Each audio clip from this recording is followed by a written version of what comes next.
Hi, good morning. അപ്പോൾ ഇന്നത്തെ shooting ലൊക്കേഷനാണ് ഞാൻ നിങ്ങൾക്ക് ജസ്റ്റ് ഒന്ന് കാണിച്ചു തന്നത്.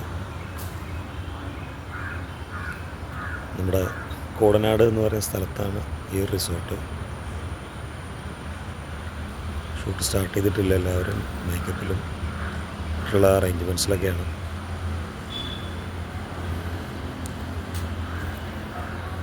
ഒരു സിമ്പിളായിട്ടുള്ളൊരു റിസോർട്ടാണ്. ഇതിൻ്റെ ബാക്ക് സൈഡാണ് ഈ കാണുന്നത്. ഒരു അടിപൊളി പുഴയാണ്, പിന്നെ ഒരു ഓവർ ബ്രിഡ്ജ്. ഇന്ന് ഇതൊരു ഇംഗ്ലീഷ് വെബ് സീരീസാണ്. ഞങ്ങളുടെ കൂടെ 2-3 ഫോറിൻ ആർട്ടിസ്റ്റുകളുണ്ട്. എന്തായാലും ബാക്കിയുള്ള വിശേഷങ്ങളൊക്കെ പിന്നെ പറയാം. Okay, have A good day.